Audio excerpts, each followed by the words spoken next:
આભાર વિજયસિંહભાઈ. સમય ઘણો થયો છે. સમય સમયનું કામ કરે છે. સમયના ચોકઠામાં જીવનારા આપણે માણસો છીએ. એટલે આપણી પાસે જે સમય છે એ સમયમાં સૌથી વધુ આપણને આ બંને વક્તાઓનો લાભ મળે એટલા માટે, કારણ કે આ તમામ યુવાન મિત્રો એ આ બંને વક્તાઓને સાંભળવા માટે ખાસ પોતાનો સમય ફાળવી અને આવ્યા છે. અને આ સમય એ પાછો નથી મળતો. 5 કરોડ રૂપિયા હું તમારી પાસેથી લઈ જાઉં તો 5 વર્ષે 10 વર્ષે ધર્મપાલસિંહજી કદાચ 20 વર્ષે આપી શકું પાછા, પણ આ સમય 5મી સપ્ટેમ્બર 2023 રાત્રે 9 વાગ્યાથી 12:30 વાગ્યા સુધીનો સમય એ આ 1200 વ્યક્તિઓએ જે આપ્યો છે, આ સમય ફરી પાછો કરોડો કે અરબો રૂપિયા ખર્ચો તોય મળી શકવાનો નથી. એટલે એ સમયનો સદુપયોગ કરીને જેમણે સમયનો સદુપયોગ કરી અને ખૂબ જ નાની ઉંમરમાં એવડી મોટી સિદ્ધિ પ્રાપ્ત કરી છે કે જેને હિમાલય જેવી સિદ્ધિ કહી શકાય, એવું એક વ્યક્તિત્વ, એક એવું નામ. પોલીસ અધિકારી તરીકે તમામ વ્યક્તિઓના મગજમાં એક સખ્ત ઇમેજ હોય, પણ એક વખત કૃષ્ણ ઉપર બોલવાની શરૂઆત કરે એટલે સમયને બાંધી દે એવું એક વ્યક્તિત્વ. એટલે આદરણીય સફી હસન સાહેબ, આપણે સફી હસન સાહેબને વિનંતી કરીએ કે એ નટખટ નંદલાલ કૃષ્ણની અને એ કૃષ્ણના લીધે આ યુવાનો એમના જીવનમાંથી શું પ્રેરણા લઈ શકે એવી એમને મનગમતો જે વિષય હોય એવા વિષયની વાતો લઈ અને આવે. સાહેબ મંચ ઉપર આવે ત્યાં સુધી આપણે જોરદાર તાળીઓ ચાલુ રાખીશું. આપ સૌની જોરદાર તાળીઓ વચ્ચે આદરણીય સફી હસન સાહેબ. રાત્રે લગભગ 10:30 વાગે જન્મદિવસની ઉજવણી નિમિત્તે અહીંયા ઉપસ્થિત તમામ રાજપૂત યુવા સંવાદ કાર્યક્રમમાં જેટલા પણ અલગ અલગ સમાજના અને ખાસ કરીને રાજપૂત સમાજના આગેવાનો અને યુવાનો અહીંયા ઉપસ્થિત છે એ બધાને સૌપ્રથમ જય માતાજી. એમણે કીધું કે ભગવાન કૃષ્ણના જીવન વિશેથી લઈને એમાંથી આપણે શું શીખી શકીએ એ સુધીની વાત કરવી છે અને પછી મારી ગમતી વાત કરવી છે. તો મારી ગમતી વાત જ એ છે. પણ આજે આટલા બધા યુવાનો અહીંયા મારી સામે ઉપસ્થિત છે. ભવિષ્યના ભારતની જ્યારે આપણે વાત કરતા હોઈએ, ભવિષ્યના સમાજની જ્યારે વાત કરતા હોઈએ, ત્યારે એવી 2-3 કઈ વાતો છે જે મારે આજે આપ સર્વેની સામે મૂકવી છે. પણ એના પહેલાં એક ક્વિક સર્વે જરા કરી લઈએ. આમાંથી કેટલા લોકો એવા છે જે સ્પર્ધાત્મક પરીક્ષાની તૈયારી કરે છે? ઓલમોસ્ટ 60%. વન્ડરફુલ. અને એ 60% માંથી એવા કેટલા છે જે પોલીસ કે આર્મીમાં જવા માંગે છે? 100%. આ સેમ એક્સપિરિયન્સ મેં ભાવનગરમાં કરેલો જ્યારે હું એએસપી ભાવનગર તરીકે હતો. અને એ વખતે જ્યારે પૂછ્યું ત્યારે સેમ જવાબ મને મળેલો. આમાંથી ભાવનગરવાળા કેટલા છે? સરસ. સો મોટાભાગના વિદ્યાર્થીઓ અહીંયા પરીક્ષાની તૈયારી કરતા ઉપસ્થિત છે અને એટલા માટે પરીક્ષા સંલગ્ન અને જીવન સંલગ્ન જે વાતો, પહેલાં તો એમણે કીધું કે યુવાન વય આઈપીએસ બની ગયા છે, 22 વર્ષની ઉંમરે આઈપીએસ બની ગયા અને યંગેસ્ટ આઈપીએસ બની ગયા. ત્યારથી મારી ઉંમર પહેલાં તો ફ્રીઝ થઈ ગઈ છે. હજુ પણ બધા 22 જ માને છે. પોલીસ ખાતામાં 5 વર્ષ થઈ ગયા. પણ યસ, અલ્ધો 22 વર્ષની ઉંમરે પોલીસ ખાતામાં આવી જવું, આઈપીએસ બની જવું, એ બધું છે એને હું કોઈ અચીવમેન્ટ નથી માનતો. એટલા માટે નથી માનતો કારણ કે હજુ તો આ શરૂઆત છે. કહેવાનો મતલબ કે માણસની જીવનમાં સફળતા નામનો જે પડાવ છે એ ક્યારેય પરમનન્ટ નથી હોતો. અને એ વસ્તુ જેટલી જલ્દી આપણે સમજી જઈએ એટલું જલ્દી જીવન જીવવાની મજા જે છે આપણને આવવા લાગે છે. આમાંથી ઘણા બધા એવા હશે જેમણે 1-2 પરીક્ષાઓ પાસ કરી હશે, હજુ કદાચ 3જી પરીક્ષાની તૈયારી કરતા હશે, કદાચ પહેલી વાર કોઈક પરીક્ષાનો પ્રયત્ન કરતા હશે. પણ લાઈફની એ બ્યુટી છે આપણે સમજવાની છે કે જીવનની અંદર કશું જ પરમનન્ટ નથી અને જે ટેમ્પરરી છે એની પાછળ આપણે જે છે યુવાનોની અંદર મેં જે વસ્તુ જોઈ છે ખાસ કરીને કે સ્પર્ધાત્મક પરીક્ષાની તૈયારી કરવી, જે પરીક્ષા આવે આપી દેવી અને આપ્યા પછી જો એમાં પાસ ના થઈએ તો ડિપ્રેશન અને સેલ્ફ બ્લેમની ગેમમાં લાગી જવું. કેમ ના થયું અને મારાથી હું નથી કરી શકતો, અને સમાજના ડરને કારણે અનફોર્ચ્યુનેટલી એવા ઘણા બધા યુવાનો જે છે એ અન્ય દિશામાં વળતા હોય છે. અને આ મેં જોયેલા એક્ઝામ્પલ છે. અને એટલા માટે સફળતા મેળવવા માટે અથવા પરીક્ષામાં પાસ થવા માટે જે 2-3 બહુ ઇમ્પોર્ટન્ટ વસ્તુઓ છે એનાથી મારી વાત શરૂ કરું છું. અને એમાં સૌથી પહેલી વસ્તુ જે છે એ છે આત્મવિશ્વાસ. અને આત્મવિશ્વાસમાં સૌથી મોટું અવરોધક પરિબળ કોઈ હોય તો એ છે કમ્પેરિઝન. મિત્રો, આપણે પાછળ એટલા માટે પડીએ છીએ કારણ કે આપણે ડગલે ને પગલે સવારે ઉઠતા ને રાત્રે સૂતા આપણી જાતને બીજા સાથે કમ્પેર કરીએ છીએ. અને આપણે જો નથી કરતા તો આપણી આજુબાજુવાળા આપણને કમ્પેર કરવા માટે મજબૂર કરે છે. પેલાનો છોકરો જો, પેલાની છોકરી જો, પેલો તારો મિત્ર જો, આ તારો ક્લાસમેટ જો, આણે આ કર્યું, પેલાએ પેલું કર્યું. યસ ઓર નો? બાળક ન વિચારતું હોય તો માતા પિતા વિચારવા મજબૂર કરે. પણ ટેલ મી વન થિંગ, શું આ દુનિયામાં કોઈ 2 વ્યક્તિઓની ફિંગરપ્રિન્ટ સરખી છે? કોઈ 2 વ્યક્તિઓના ડીએનએ સરખા છે? તો જો ઉપરવાળાએ બનાવવામાં જ આટલી મૂળભૂત તફાવત રાખ્યો હોય તો લાઈફ એક જેવી કરવા માટે આપણે આટલી મથામણ કેમ કરીએ છીએ? સફળતાનો મતલબ આઈએએસ કે આઈપીએસ બની જવું નથી. Make it very clear. અને એની કોઈ ઉંમર પણ નથી. કેટલાક લોકો 20 વર્ષે બને છે, એ 40 વર્ષે ડિપ્રેશનમાં આવે છે, તો કેટલાક 20મા વર્ષે ડિપ્રેશનમાં હોય, 40મા વર્ષે સફળ બને છે.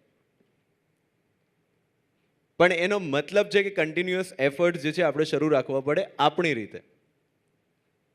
જો 2 વ્યક્તિઓની ફિંગરપ્રિન્ટ એક ના હોય, જો 2 વ્યક્તિઓના ડીએનએ એક સરખા ના હોય, તો 2 વ્યક્તિઓની સફળતાની વ્યાખ્યા એક સરખી કઈ રીતે હોઈ શકે?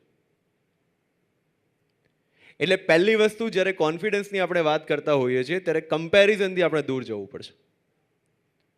જ્યાર સુધી આપણે પોતાની જાતને બીજા સાથે કમ્પેર કરતા રહીશું ત્યાર સુધી સમજી લેવું કે આપણે પોતાની જાતને ક્યારેય ખુશ નહીં કરી શક્યા.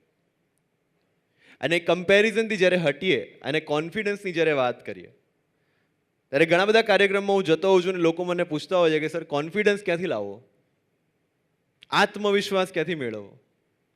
આમાં પણ ઘણા બધા હશે જેમના મનમાં આ પ્રશ્ન હશે. મિત્રો, આત્મવિશ્વાસનું બીજું નામ છે પોતાની જાતનો સ્વીકાર.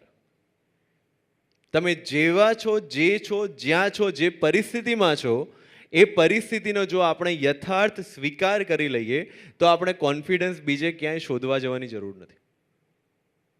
આનો સિમ્પલ એક્ઝામ્પલ આપણને ભગવદ્ ગીતામાંથી જ મળે છે. જ્યારે અર્જુનને ભગવાન કૃષ્ણ 15મા અધ્યાયમાં કહે છે કે વેદોમાં હું સામવેદ છું ને પુરુષોમાં હું અર્જુન છું. એ જ ભગવાન કૃષ્ણ 18મા અધ્યાયમાં એને એવું પણ કહે છે, સર્વધર્માન પરિત્યજે મામ એકમ શરણમ વ્રજ. બધા જ ધર્મોનો ત્યાગ કરીને મારી શરણમાં આવો. એક બાજુ અર્જુનને કહે છે કે પુરુષોમાં હું અર્જુન છું, ને બીજી બાજુ એમ કહે છે કે બધા જ ધર્મોનો ત્યાગ કરીને મારી શરણમાં આવો. ક્યાંક ને ક્યાંક એવું કહે છે કે અર્જુન, તું પોતાની શરણમાં જા. આ પોતાની શરણમાં જવું, that it self is confidence. આ જ આત્મવિશ્વાસનો બીજો નામ છે. બીજે ક્યાંય શોધવા જવાની જરૂર નથી મિત્રો. અને અહીંયા ઘણા બધા માતા પિતા પણ મારી સામે બેઠા છે. એ માતા પિતાને પણ મારે કહેવું છે કે આપણે ક્યાંક ને ક્યાંક જાણે અજાણીએ આ કમ્પેરિઝનના રોગથી આપણા જ બાળકોની જે વૃદ્ધિ છે, એમનો વિકાસ છે, એને રોકતા હોઈએ છીએ. એક બે જગ્યાએ મેં કીધેલું પણ છે, ફરી અહીંયા માતા પિતા બેઠા છે એટલે હું કહું છું કે આપણે કોઈ મિત્રને ગિફ્ટ આપવું હોય 1-2 લાખનું, તો 1 મહિનો તો આપણે વિચારીએ, યસ ઓર નો? આને શું જરૂર છે, આને શું ખપ લાગશે, આને શું ખપ નહીં લાગે, કામમાં આવશે કે નહીં, ટકશે કે નહીં, વગેરે વગેરે. પછી 15 દિવસ રિસર્ચ કરીએ, એ વસ્તુના જેટલા શોરૂમ હોય એ બધા શોરૂમમાં જઈ આવીએ, અલગ અલગ મોડલ, અલગ અલગ મેકિંગ, એની પ્રાઇસ, કેટલું ડિસ્કાઉન્ટ વગેરે વગેરે. પછી એને સારી રીતે પેક કરાવીએ. અને પછી લગ્નના દિવસે કે બીજા કોઈ પણ પ્રસંગના દિવસે જ્યારે આપણે આપતા હોઈએ ત્યારે કાનમાં જઈને કહીએ બી ખરા કે બહુ મોંઘું છે, સાચવીને રાખજે. યસ ઓર નો? તો આ જે ગિફ્ટ આપણને ઈશ્વરે આપ્યું છે એના માટે એણે 9 મહિના પૂરા લીધા છે. એટલે એની અંદર કોઈ જ ઉણપ કે કોઈ જ કમી નથી. યસ ઓર નો? એટલે એના સામે કમ્પ્લેન કરીને કે તું આવો છે કે તું આવી છું અને એટલા માટે તું નથી કરી શકતો, તો એ આપણી ઈશ્વરનો કરેલો તિરસ્કાર છે. તમે આજે ઘરે એક કુંડું લાવો, એની અંદર એક બીજ વાવો, અને તમને ખબર છે કે આનાથી મસ્ત ગુલાબનો છોડ થઈને એના પર ગુલાબનું ફૂલ આવવાનું છે. તમે રોજ એનું જતન કરો પણ એ બીજ અંકુરિત ના થઈને એમાં ગુલાબનું ફૂલ ના આવે તો આપણે ગાળો ગુલાબના ફૂલને આપીએ છીએ કે આપણે જે રીતે એને મોટું કરવાનો પ્રયત્ન કર્યો, એની માટી, એનું ખાતર, એનું પાણી, એનો સૂર્યપ્રકાશ એ વાતાવરણને આપીએ છીએ. તો અગર કોઈ બાળક ગુલાબની રીતે વિકસિત નથી થઈ રહ્યું તો એમાં વાંક ચોક્કસપણે બાળકનો નથી કે યુવાનનો નથી.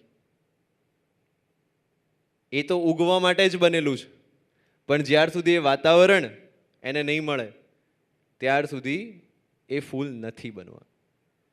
એટલે આપણે એની આજુબાજુનું વાતાવરણ ખાસ કરીને માતા પિતા તરીકે જોવાનું છે કે આ વાતાવરણ આપણે યોગ્ય રીતે પૂરું પાડીએ છીએ કે નહીં, તો એ બાળકનો વિકાસ થશે, તો એ યુવાનનો વિકાસ થશે. અને સમાજનું પણ કામ એ છે. અગર સમાજની દિશા કોઈ પકડાઈ રહી છે, અગર સમાજના યુવાનો કોઈ એક પર્ટિક્યુલર દિશામાં આગળ વધી રહ્યા છે, તો સમાજના આગેવાન તરીકે, સમાજના નેતૃત્વ તરીકે આપણે એ ચોક્કસથી વિચારવું રહ્યું કે આપણે કયું વાતાવરણ પ્રોવાઈડ કરી રહ્યા છે. યસ ઓર નો? એટલે પહેલી વસ્તુ મેં જે કીધી એ આત્મવિશ્વાસ, અને બીજી વસ્તુ જ્યારે હું કહું છું ત્યારે એ છે સપનું. હું જ્યારે પ્રાથમિક શાળામાં હતો ને મેં જોયું કે લાલ બત્તીવાળી ગાડીમાં બેસીને જવાની મજા આવે છે અને બધાને કહેવા લાગે કલેક્ટર બનવું છે, ત્યારે મન નહોતી ખબર કે યુપીએસસી શું છે કે સિવિલ સર્વિસીસ શું છે, પણ જે પૂછે ને એટલું કહેતો કે કલેક્ટર બનવાનું છે. ધીરે ધીરે જેમ આગળ વધતો ગયો, પૂર્તિઓ વાંચતો ગયો, ઇન્ટરનેટના જમાનામાં રિસર્ચ કરતો ગયો, ત્યારે ખબર પડી કે અચ્છા સિવિલ સર્વિસ નામની એક એક્ઝામ હોય યુપીએસસીની, એ આપવાથી તમે આ અલગ અલગ પોસ્ટ પર પહોંચી શકો છો. પણ એ જ્યારે લોકોને કીધું કે ના મારે આઈએએસ કે આઈપીએસ બનવું છે અને સિવિલ સર્વિસની એક્ઝામની તૈયારી કરવી છે, બનાસકાંઠાના પાલનપુર પાસેના એક નાનકડા ગામમાં જે લોકો માટે એવું લાગતું હતું કે આઈએએસ આઈપીએસ કોઈક બીજી દુનિયામાંથી બનીને આવતા હોય છે. અને અત્યાર સુધી એવું હતું ગુજરાતમાં, કારણ કે હિન્દી બોલવાવાળા જ જોયા હતા. યસ ઓર નો? નેતાશ્રીઓ બધા એગ્રી કરશે, એમની વાત નથી કરતો. કે કહેવાનો મતલબ કે એમના માટે એવું લાગતું હતું કે આઈએસ આઈપીએસ એ ગુજરાતીઓની વાત નથી, આપણા મધ્યમ વર્ગના લોકોની વાત નથી. અને ત્યારે પણ મેં એ રટણ ચાલુ રાખેલું કે મારે કરવું તો યુપીએસસી જ છે. કહેવાનો મતલબ એ છે કે અહીંયા બેઠેલો દરેક યુવાન જે સપનું જોઈ રહ્યો છે એ સપનું એટલું મોટું હોવું જોઈએ કે લોકો એના ઉપર હસે, તમારા મોઢે હસે. જબ જબ જગ કિસી પર હસાય તબ તબ ઉસને ઇતિહાસ રચાય. એટલે અગર તમે તમારું ડ્રીમ કોઈની સાથે શેર કરી રહ્યા છો ને સામેવાળો વ્યક્તિ હસી નથી રહ્યો તો સમજી લો કે તમારું ડ્રીમ એટલું મોટું નથી. જ્યારે પહેલાના જમાનામાં રાઇટ બ્રધર્સે વાત કરી છે કે માણસ હવામાં ઉડી શકે, ત્યારે કોણે વિશ્વાસ કર્યો છે? જ્યારે એવી કલ્પના થઈ હતી કે બે વ્યક્તિઓ 100 કિલોમીટર દૂર બેસીને એકબીજા જોડે કોઈક યંત્રથી વાતચીત કરી શકશે, ત્યારે કોને કલ્પના હતી? પણ એ બધું જ થયું. એટલે ચોક્કસથી તમે જે સપનું જુઓ છો એ સપનું પૂરું કરવાની શક્તિ આપણી અંદર તમામની અંદર રહેલી છે, પણ એ સપનામાં વિશ્વાસ આપણે જાતે પહેલાં કરવો પડશે. મેં જેમ કીધું એમ પોતાની જાતનો સંપૂર્ણ સ્વીકાર, અને એ સ્વીકારની અંદર તમારા સપનાનો સ્વીકાર પણ આવી ગયો. અને જ્યારે આ સપનું તમે જુઓ છો ત્યારે આજુબાજુના લોકો, મેં કીધું એમ કે જો તમારી મજાક ઉડાવે છે તો સમજી લેવું કે આ સપનું તમે તમારા માટે બહુ સારું ચૂઝ કર્યું છે. કોણે વિચાર્યું હતું હાટકેશ્વર પર સિગ્નલ ફોલો કરશે બધા?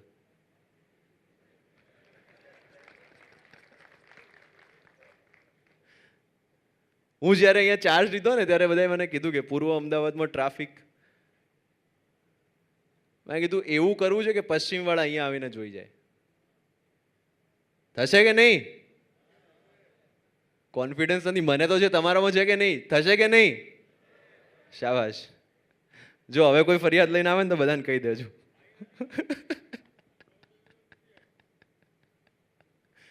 કહેવાનો મતલબ એ છે કે સપનું એવું જુઓ કે લોકો હશે. અને બીજી વસ્તુ કે જ્યારે તમે આ સપનું બધાને કહેશો ત્યારે એમાંથી 90% પબ્લિક એવી હશે કે જે તમને આવીને કહેશે કે આપણું કામ નથી. બેન દીકરી જ્યારે એવું કહે કે મારે પાયલટ બનવું છે કે આર્મીમાં જવું છે કે મારે ડૉક્ટર બનવું છે કે સાયન્ટિસ્ટ બનવું છે, ત્યારે આજુબાજુવાળી 10 બીજી બહેનો આવીને એવું કે આપણું કામ નથી, આપણે એવું ન કરાય, લગ્ન કરીને પતિની પૂજા અને સેવા કરવાની હોય. પણ મિત્રો, જસ્ટ ફોર ધ સેકન્ડ જ્યારે તમને આવું કહે કે આપણું કામ નથી અથવા તારાથી ન થાય કે અરીસામાં મોઢું જોઈને આવો, ત્યારે 1 સેકન્ડનો પોઝ લઈને તમારે ખાલી એટલું વિચારવાનું છે કે જે વ્યક્તિ કહી રહ્યો છે એણે શું ઉખાડી લીધું છે.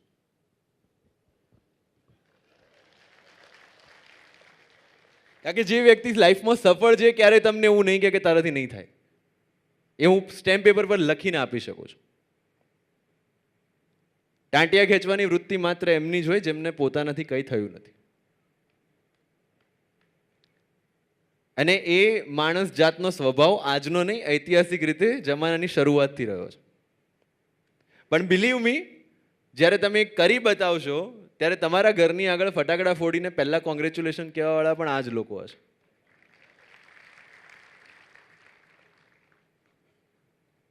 કિંમત હંમેશા સફળતાની થાય છે. ઇતિહાસ હંમેશા સફળ લોકોનો જ લખાય છે અને સફળ લોકો જ લખે છે.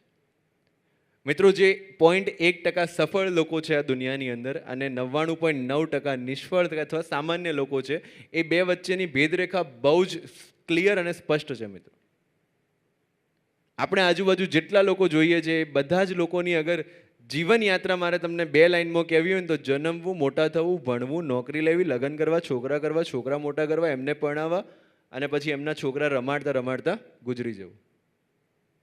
અને છેલ્લે 2x2ની એક શ્રદ્ધાંજલિ નોટ જે છે એ ન્યૂઝપેપરમાં આવે. સાચું ખોટું? પેલા 0.1% લોકો એવા છે કે જેમણે એક સપનું જોયું અને એ સપનાની પાછળ એમની તમામ એનર્જી જે છે એ લગાવી દીધી અને એના કારણે પછી એમના નામની જયંતિ ઉજવવામાં આવે. એટલે આપણે નક્કી કરવાનું છે કે આપણે ઇતિહાસનો ભાગ બનવું છે કે ઇતિહાસ લખવો છે. That is up to us. Yes or no? પણ આ બધાનું તમને એક વસ્તુ કહું, અત્યારે મોટિવેટ થઈને આપણે જઈશું ઘરે, કાલ માટેનું શેડ્યુલ બનાવી લઈશું. આટલા સબ્જેક્ટ, આટલા કલાક, આટલું તો વાંચવું જ છે. કદાચ 2-4 દિવસ ચાલશે પણ ખરા, અને પછી 5મા દિવસે બેટરી લો. યસ ઓર નો? એનું કારણ એ છે કે બહારથી લીધેલું ઇન્સ્પિરેશન જે છે એ એન્ટીબાયોટિક દવા જેવું હોય. એવું જાજુ ટકતું નથી. ટકવા માટે વાળું ક્યાંથી લેવું પડે? તો આ મેં કીધું એમ કે બહારથી આપેલું જે મોટિવેશન છે ને એ એન્ટીબાયોટિક હોય અને આપણું અંદરનું જે છે ને એ રોગ પ્રતિકારક શક્તિ તમારી જે છે ને એ જ. રોગ પ્રતિકારક શક્તિ જેટલી મજબૂત એટલી બહારની દવાઓની જરૂર નહીં પડે. સમજાય છે? અને આ રોગ પ્રતિકારક શક્તિ એટલે તમારું અંદરનું મોટિવેશન. ને અંદરનું મોટિવેશન ક્યાંથી આવે? એ અંદરનું મોટિવેશન આવે તમારા સપના અથવા તમે જે ડ્રીમ જોયું છે એની સાથેના તમારા લગાવથી. આમાંથી જેટલા લોકો પોલીસમાં જવાની વાત કરી અથવા આર્મીમાં જવાની વાત કરી, અગર પોલીસ ઓફિસરની ગાડી નીકળે છે અથવા કોઈ વ્યક્તિને આપણે વર્દીમાં જોઈએ છે અથવા કોઈ આર્મીનો જવાન નીકળે છે અને એને જોઈને ખાલી આપણને જો ગૂસબમ્સ આવી જતા હોય તો સમજી લો કે તમે તમારા સપનાને કમિટેડ છો. સમજાય છે? હું જ્યારે કોલેજમાં હતો ત્યારે આઈ મેડ ઇટ અ પોઈન્ટ કે હું મારા એનજીઓના કામથી જાણી જોઈને કલેક્ટર અથવા એસપીને મળવા જતો. કામ માત્ર કદાચ 2 મિનિટનું જ હોય અથવા તો એના પીએથી પણ પતી જવાનું હોય, પણ હું એટલા માટે જતો કારણ કે મને એ ચેમ્બરને જોઈને, એ ગાડીને જોઈને, એ નેમ પ્લેટને જોઈને એ જે એ તરફ જવાની જે દિશા છે એ મારી બહુ વેગવાન થઈ જતી. મને ગૂસબમ્સ આવી જતા, મને મજા આવતી કે એક દિવસે મારે પણ આ જગ્યાએ પહોંચવું છે. એટલો પ્રેમ હતો એ સપના માટે. એટલે અહીંયા બેઠેલા દરેક યુવાનને મારી વિનંતી છે, અને again I am repeating, IAS કે આઈપીએસ થઈ જવું કે ક્લાસ 1 થઈ જવું એ સક્સેસનો ક્રાઇટેરિયા નથી મિત્રો. તમને જે ગમે છે એની પાછળ લાગો. આજથી 20 વર્ષ પછી પણ તમને એ જોબમાં જો તમારો પગાર બંધ કરી દેવામાં આવે અને છતાં 24 કલાક કામ કરવાની મજા આવે, એ જે વસ્તુ છે એને પકડો. Nobody is going to ask, Lata મંગેશકરજીને કોઈ નથી પૂછવાનું કે તમે યુપીએસસી જીપીએસસી પ્રિલિમ્સ આપી હતી કે નહીં, કે 10મા કે 12મામાં કેટલા ટકા હતા. યસ ઓર નો? સચિન તેંડુલકરને કોણ એની ડિગ્રી જઈને પૂછવાનું છે ભાઈ? એટલે કોઈ પણ સફળ વ્યક્તિ જે છે એ માત્ર ને માત્ર સફળ બને છે પોતાના પેશનના કારણે. બાકી એક્ઝામ્સ જેને બનવું છે મોસ્ટ વેલકમ, પણ જે લોકો હજુ કન્ફ્યુઝનમાં છે, જેને હજુ બુક જોઈને બગાસા આવે છે અને છતાં સ્પર્ધાત્મક પરીક્ષાની તૈયારી કરી રહ્યા છે, એવા જવાનો માટેની વાત છે. અગર તમારો ઇન્ટરેસ્ટ નથી, અગર તમારું પેશન નથી, તો આ રાઈટ ટાઈમ છે ડિસિઝન લેવાનો. ડિસિઝન લેશો ત્યારે ઘણા બધા લોકો તમારો વિરોધ કરશે. બિલીવ મી, એ સંસારનો નિયમ છે. પણ અગર તમે તમારા ડિસિઝનમાં મક્કમ છો અને એની પાછળ તમારી જાત જે છે ખર્ચી દેવા તૈયાર છો, તો આવનારા 10 વર્ષ પછી તમારું નામ જે છે આવી જ રીતે કોઈ કાર્યક્રમમાં લખાયેલું હશે. ગેરંટી છે. એક મધ્યમ વર્ગમાંથી આવતા છોકરા માટે જ્યારે કોલેજના ફાઇનલ યરમાં આવે છે, ટ્રેનિંગ એન્ડ પ્લેસમેન્ટ ચાલુ છે, અને એ વખતે એને કહેવામાં આવે છે કે તું કંપનીમાં બેસ, નોકરી લઈ લે તો તારા પપ્પાને થોડી મદદ થાય. અને એવા ટાઈમે મેં ડિસિઝન લીધું કે હું એક પણ પ્લેસમેન્ટમાં નહીં બેસું, કારણ કે હું મારા કોલેજનો ટ્રેનિંગ એન્ડ પ્લેસમેન્ટ કોઓર્ડિનેટર હતો, છતાં મેં ડિસાઇડ કર્યું કે હું એક પણ કંપનીમાં નહીં બેસું. That was a huge decision. મને ખબર હતી કે એની કિંમત છે. અગર યુપીએસસી ક્લિયર નહીં થાય તો મારા પાસે જોબ સિક્યોરિટી નથી. મને એ પણ ખબર હતી કે જો હું લઈશ તો પાછો કન્ફ્યુઝનમાં આવીશ કે યુપીએસસી આપવી કે નહીં, કારણ કે સેલરી આવતી શરૂ થઈ જાય. એન્ડ આઈ ડિસાઇડેડ કે હું નહીં કરું. સમજાય છે શું કહેવા માગું છું? એટલે તમારું જે ડિસિઝન છે એના માટે જે પણ પ્રાઇસ જે છે એ પે કરવી પડે, be ready to pay it, તો જ સફળતા જે છે તમને જલ્દી શોધતી આવશે. And last but not the least, કોન્ફિડન્સની વાત કરી દીધી, ડિસિઝન મેકિંગની વાત કરી દીધી. છેલ્લી વસ્તુ છે ડિસિપ્લિન. ડિસિપ્લિન એટલે હું એવું નથી કહેતો કે સવારે ઉઠીને આપણે ટટ્ટાર જ ચાલીએ. ડિસિપ્લિનનો મતલબ એ છે કે 6 વાગ્યાનું એલાર્મ મૂકી દીધું હોય તો પછી 6:30 મમ્મીએ બૂમ ન પાડવી પડે. ડિસિપ્લિનનો મતલબ એ છે કે અગર મેં આજે ટાર્ગેટ નક્કી કર્યો છે અને મારે 6 કલાક કે 8 કલાક વાંચવાનું છે અને વાંચવાનું પૂરું નથી થયું, તો મારા મિત્રની બર્થડે પાર્ટી છોડવા માટે હું તૈયાર છું કે નહીં? Yes or no? This is discipline. અને લાઈફમાં બહુ જરૂરી છે, કારણ કે રેલવે જે છે એ પોતાના 2 પાટાની ડિસિપ્લિન લઈને ચાલે ને તો જ જગ્યાએ પહોંચાડે. જો એ પાટા પરથી ઉતરી જાય તો આપણને ખબર છે શું થાય. નદી 2 કાંઠાની ડિસિપ્લિન લઈને ચાલે ને તો જ આપણા માટે ઉપયોગી છે. એ કાંઠો છોડી દે તો આપણને ખબર છે કે શું થાય. એમ લાઈફની અંદર પણ જ્યારે આપણે ડિસિપ્લિનથી ચાલતા હોય ત્યારે જ આપણે જ્યાં પહોંચવું છે ત્યાં પહોંચી શકાશે. અને આ ડિસિપ્લિનથી આગળ કદાચ મારી સ્પીચમાં તમે સાંભળ્યું પણ હશે, પણ મારી બહુ ઈચ્છા છે એ વસ્તુને આજે રિપીટ કરવાની, કે લાઈફમાં સફળ થવા માટે છે ને 3 વ છોડવા પડે. કયા 3 વ છે? વટ, વતન અને વ્યસન.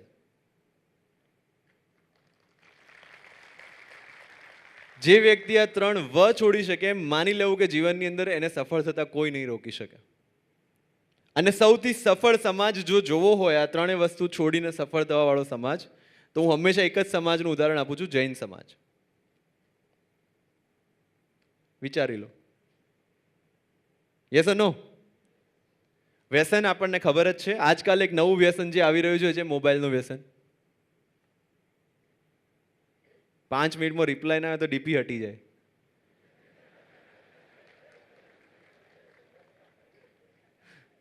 મેં આને ફોલો કર્યો, એણે મને ફોલો બેક નથી કર્યો. યસ ઓર નો? ડિપ્રેશનમાં આવી જાય બિચારો. આ જે વ્યસન જે છે, વ્યસનની સિમ્પલ ડેફિનેશન એ જ છે કે જ્યારે વસ્તુ તમને કંટ્રોલ કરવા લાગે ત્યારે એ વસ્તુ મટીને વ્યસન થઈ જાય છે. એટલે આપણે નક્કી કરવાનું છે કે આ વસ્તુ મને અગર કંટ્રોલ કરી રહી છે તો સમજી લેવું કે આપણે એના ગુલામ થઈ ગયા. સેકન્ડ ઇઝ વતન. વતન છોડવાની વાત એટલા માટે કરું છું, વતન છોડવું મતલબ કમ્ફર્ટ ઝોન છોડવું. જેટલા પણ મહાનુભાવો દુનિયામાં થઈ ગયા છે, જેમના નામે આજે ઇતિહાસ લખાયા છે, એ તમામ મહાનુભાવોની હિસ્ટ્રી તમે ઉપાડીને જોઈ લો, એમાંથી એક પણ વ્યક્તિ એના વતનમાં રહ્યો સક્સેસ નથી થયો. અને આ પરંપરા અત્યારની નહીં, આદિકાળે ભગવાન શ્રી રામથી શરૂ થઈ છે. અયોધ્યા છોડીને વનવાસ ના ગયા હોત તો આજે આપણને રામ ના મળ્યા હોત. અને ભગવાન કૃષ્ણના જીવનમાં તો સદાય પ્રવાસ જ રહ્યો છે. જન્મવાની સાથે શરૂ થયો છે. જેલમાં જન્મીને તાત્કાલિક જેલ છોડીને મથુરા વૃંદાવન જવાનું, વૃંદાવનથી પાછા મથુરા આવવાનું, મથુરાથી પાછા દ્વારકા જવાનું, દ્વારકાથી પાછા હસ્તિનાપુર આવવાનું, હસ્તિનાપુરથી પાછા દ્વારકા જવાનું, અને છેલ્લે દ્વારકા છોડીને યાદવા સ્થળી થાય એના પછી જંગલમાં. એટલે સમગ્ર જીવન જ પ્રવાસમાં ગયું છે. આદિકાળથી શરૂ કરીને અત્યારના સમય અગર આપણે માનનીય પ્રધાનમંત્રીશ્રીને પણ જોઈ લઈએ તો એમના જીવનમાં પણ પ્રવાસ જ રહ્યો છે. તમે કોઈ ફેવરેટ તમારા એક્ટર્સને જોઈ લો, જે લિજેન્ડ એક્ટર્સ છે, એ લિજેન્ડ એક્ટર્સ પણ પોતાનું વતન ક્યાંકથી છોડીને જ મુંબઈ આવ્યા છે. કોઈ પ્રોડ્યુસર કે ડાયરેક્ટર એમને શોધવા નથી ગયો ત્યાં. એટલે કહેવાનો મતલબ એ છે કે આપણે કમ્ફર્ટ ઝોનમાંથી બહાર નીકળવું જ પડે અગર આપણે સફળ થવું છે તો. પણ સવારે મમ્મી ચાદર ખેંચીને ઉઠાડે ને બેડમાં જ ચા ને રોટલો આપે, યસ નો, પાણી ગરમ કરવાનું ગીઝરની સ્વિચ પણ જો મમ્મી કે પપ્પા કે ભાઈ પાડી આપતો હોય તો that is our comfort zone, ને એમાંથી બહાર નીકળવું બહુ જરૂરી છે. અને થર્ડ, વટ. આ જ્યારે મેં વાત કરીને ત્યારે ઘણા લોકો આવ્યા કે બાકી બધું છૂટે, વટ ન છૂટે. રાણો રાણાની રીતે. પણ મેં જે વટ છોડવાની વાત કરેલી ને એ લોકો જે વટ સમજ્યા એમાં જમીન આસમાનનો ફરક છે. મેં સ્વાભિમાન છોડવાની વાત નહોતી કરી. મેં કયા વટ છોડવાની વાત કરેલી? મોડી લેવી પણ ઓડી લેવી ને એ વટ છોડવાની વાત કરી. કારણ કે એ લોકો હજુ પંખા વગરની સાયકલ લઈને ફરે છે. પાણી ગરમ કરવાનું ગીઝરની સ્વિચ પણ જો મમ્મી કે પપ્પા કે ભાઈ પાડી આપતો હોય તો દેટ ઇઝ ભાવનગરમાં એક શબ્દ બહુ ફેમસ છે, કાતર મારી. ખબર છે આમાંથી કેટલાને ખબર છે કાતર મારી? હું નવો હાજર થયો ને FIR આવી કે એણે કાતર મારી એટલે અમે એને ઢીવી નાખ્યો. અમે તો રોડ પર કેમ કાતર લઈને ફરે છે? પછી મારા સ્ટાફે કીધું કે સર કાતર મારવી એટલે આમ કરડાઈથી જોવું. પેલા એ રોંગ સાઈડથી ઓવરટેક કરીને એને આમ જોયું, એમાં પેલા એને ઢીવી નાખ્યો. અને એ FIR હવે એને લાઈફ ટાઈમ એનો પાસપોર્ટ નહીં અપાવવા દે. હું આ વટ છોડવાની વાત કરું કે આપણે જે ખોટા અભિમાનમાં રહેતા હોઈએ છીએ જસ્ટ બીકોઝ કે બીજા લોકોને મજા આવે છે અને બીજા લોકો આપણો પીઠ થાબડે છે, એમાંથી બહાર નીકળવાની વાત છે. જ્ઞાન મેળવવા માટે ચાણક્યએ કીધું છે માન મળે, અપમાન મળે, ક્રોધ મળે, શિક્ષા મળે, જે મળે મળે, પણ એનાથી અગર જ્ઞાન મળે છે તો મેળવી લેવું. પણ હું તો ના જ કરું કે હું આની સામે ના જ બેસું, આ ટાઈપનો વટ છોડવાની વાત છે. અને વટ રાખવો હોય ને તો રાખો કે મારા મમ્મીની સોનાની ચેન મારા પહેલા પગારથી હું લાવી આપીશ, એ વટ રાખો. મારા મમ્મી ને પપ્પાને 4 ધામની યાત્રા ફ્લાઇટમાં મારા પગારે હું કરાવીશ, એ વટ રાખો. મારા ઘરમાં જે અહીંયા મકાન બનાવીને એમાં ગૃહ પ્રવેશ છે જે મારી મમ્મીના પગથી કરાવીશ, એ વટ રાખો. એ થઈ શકે? તો આ વટ વતન ને વ્યસન જે વ્યક્તિ છોડી શકે છે એ વ્યક્તિ લાઈફની અંદર ચોક્કસથી આગળ વધી શકે છે. અને એ છોડવાની આપણી તૈયારી છે કે નહીં એ આજે પોતાની જાતને પૂછી લેવાનું છે અગર આપણે સફળ થવું છે. અને બિલીવ મી, અગર 50 લાખ પૂર્વ અમદાવાદના લોકોમાંથી તમે 1200 લોકો અહીંયા બેઠા છો, એનો મતલબ કે 50 લાખ કરતાં તમે કંઈક અલગ છો અથવા તમારે કંઈક અલગ કરવું છે, એ વાતની સાબિતી છે. અને એ કરવા માટે શું કરવું છે એના 2-3 જે મેઇન ઇન્ગ્રેડિયન્ટ્સ છે મેં તમને કહી દીધા. અને આને જ જો આપણે ફોલો, એવું નથી કે આ રામબાણ ઇલાજ છે, પણ આનું સૌથી ઇમ્પોર્ટન્ટ લાઈન મેં જે તમને મારી સ્પીચની શરૂઆતમાં કીધી કે પોતાની જાતનો સ્વીકાર, સંપૂર્ણ સ્વીકાર અને પોતાની જાત પ્રત્યે પ્રેમ, આટલું જો આપણને આવડી જાય તો લાઈફની અંદર બીજા ઘણા બધા પ્રોબ્લેમ્સ જે છે સોર્ટ આઉટ થઈ જાય છે. અને last but not the least, DCP traffic છું, એટલે ટ્રાફિક માટે, સેફટી માટેની વાત જે મારે 2-3 અહીંયા કરવી છે. મિત્રો, આમાંથી કેટલાને ડ્રાઇવિંગ આવડે છે? રિઝનેબલી સારું, મતલબ ઓકે ચલાવી લઉં છું, એક જગ્યાએથી બીજી જગ્યાએ પહોંચી જાઉં છું. ફરીથી હાથ ઉપર કરો. ઓકે, આમાંથી કેટલાને પોતાના પર કોન્ફિડન્સ છે કે હું સારું ચલાવું છું? યસ. આમાંથી કેટલાને સામેવાળા પર કોન્ફિડન્સ છે?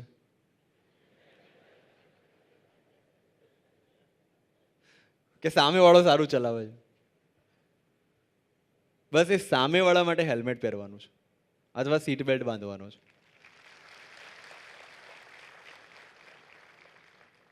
આપણી નાની નાની ભૂલ હોય છે.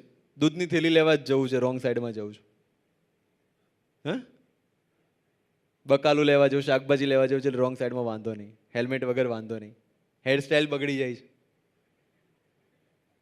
પાનનો માવો થૂકવામાં તકલીફ પડે છે એટલે હેલ્મેટ નથી પહેરતો. આવા બધા રીઝન્સ આવે છે. અને પછી જ્યારે એ ડાયરેક્ટ રોડ પરથી ટ્રોમા સેન્ટરમાં મળે છે ને, ત્યારે એ રીઝન આપવા માટે પણ વ્યક્તિ સક્ષમ નથી હોતો. અને એક બનાવ કોની જિંદગીમાં ક્યારે આવી જવાનો છે આપણને નથી ખબર. અને એટલા માટે આ બધું જરૂરી છે. ટ્રાફિક પોલીસને કોઈ જ શોખ નથી તમને હેલ્મેટ પહેરાવવાનો. અથવા એ અગર 50 લોકોને વધારે હેલ્મેટ પહેરાવે છે તો એના પગારમાં 1% ફરક નથી પડતો. સમજાય છે? That is for your own safety. કારણ કે અમે રોજ જોઈએ છે, એવરી ડે. અને આજે જ હમણાં જ મણિનગરમાં ફેટલ થયું છે 9 વર્ષના દીકરાનું. એના પપ્પાના બાઇકની પાછળ બેઠો હતો અને બમ્પ આવે ને પડી ગયો, અને પાછળથી કોઈક બાઇકવાળાએ માથા પર ચડાવી દીધું. એ બાળકે હેલ્મેટ પહેર્યું હોત તો? આ તો વાળો પ્રશ્ન નથી જોઈતો યાર. એવરી યર પૂર્વ અમદાવાદમાં કેટલા લોકો મરે છે ખબર રોડ એક્સિડન્ટમાં? 400 લોકો. That's a huge number. 400 people into family of 4, 1600 people every year fatal એક્સિડન્ટમાં અફેક્ટ થાય છે. એની સામે બીજા 800 લોકો સિરિયસ એક્સિડન્ટમાં ડિસેબલ થાય છે. અને આ તમામમાંથી 70% લોકો બચી શકે છે અગર એમને હેલ્મેટ કે સીટ બેલ્ટ પહેરી અને રાઈટ સાઈડ પર રોંગ સાઈડ ગયા વગર વાહન ચલાવ્યું હોય તો. આપણને જોર આવે છે પહેરતા, તકલીફ પડે છે, પણ બિલીવ મી અગર તમે મહિનો પહેરશો તો 31મા દિવસે તમને હેલ્મેટ વગર બાઇક પર બેસવું પણ નહીં ગમે. માસ્કમાં થયું હતું કે નહીં એવું? ભલે પેલા 1000ના દંડના કારણે પહેર્યું હોય, પોલીસને જોઈને પહેરી લીધું હોય, પણ એક ટાઈમ પછી આદત પડી ગઈ હતી. હા કે ના? તો આની પણ પડી જશે. મહિનો ટ્રાય તો કરી જુઓ. બાલ ફેદાઈ જશે, ચાલશે મિત્રો. જિંદગી ફેદાઈ જશે ને તો પાછી સીધી નહીં થાય.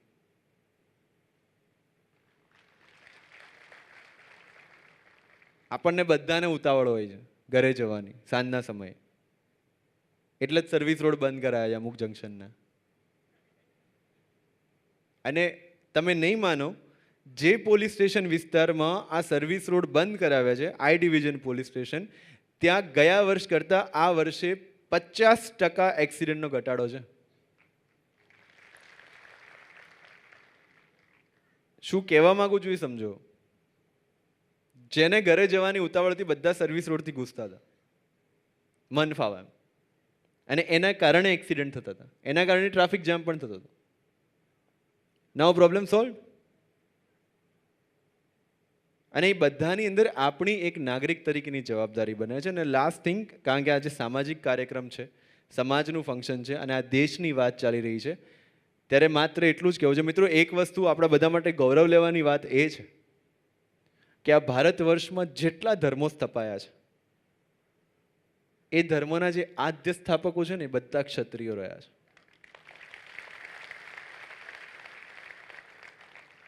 એ ભગવાન રામ હોય, ભગવાન કૃષ્ણ હોય, બુદ્ધ હોય, મહાવીર હોય, અને જૈનોના તો 24 તીર્થંકર ક્ષત્રિય છે. એ કેમ ત્યાં પહોંચી શક્યા ખબર છે? શ્રીમદ ભગવદ્ ગીતા મુજબ મનુષ્યની જે 4 ગુણધર્મો અથવા કર્મો છે, જેને આપણે આજે જાતિ કહીએ છીએ, એ મનુષ્યના જો 4 ભાગમાં જે વિભાજિત થયું છે એ એકચ્યુઅલી એના કર્મોના લીધે થયું છે. જે વ્યક્તિ માત્ર પ્રાણી વૃત્તિથી જીવે છે, મતલબ સવારે ઉઠે છે, જમે છે ને રાત્રે સૂઈ જાય છે, એ શૂદ્ર છે. જે એનાથી થોડો ઉપર ઉતરીને સામાજિક રીતે સામાજિક બંધનોમાં આવવાની શરૂઆત કરે છે અને સામાજિક જીવન જીવે છે, એ વૈશ્ય છે. એનાથી ઉપર વ્યક્તિ જ્યારે વધારે સમજદાર બનીને પોતાની અંદરના ગુણ અને પોતાના અવગુણ એ બંને વચ્ચેનું યુદ્ધ જ્યારે લડવાનું શરૂ કરે છે, ત્યારે એક ક્ષત્રિય છે. અને યુદ્ધ લડી અને આસુરી તત્વો ઉપર દેવી શક્તિઓનો વિજય, મતલબ કે આપણા અવગુણો પર આપણા ગુણોનો વિજય થઈને પરબ્રહ્મને જ્યારે આપણે સમજી શકીએ છીએ, ત્યારે આપણે બ્રાહ્મણ બનીએ છીએ. આ તીર્થંકરો સામાન્ય માણસમાંથી ભગવાન એટલા માટે બની શક્યા કારણ કે એમની અંદરનું જે યુદ્ધ છે એ પ્રચંડ પુરુષાર્થથી એમણે જીત્યું. એ ગુણ અવગુણ વચ્ચેનું યુદ્ધ, એ દેવી અને આસુરી શક્તિઓ વચ્ચેનું યુદ્ધ એ જીતી શક્યા ને એટલે આજે ભગવાન બની ગયા. અને આ જ વસ્તુ આપણે પણ કરવાની છે.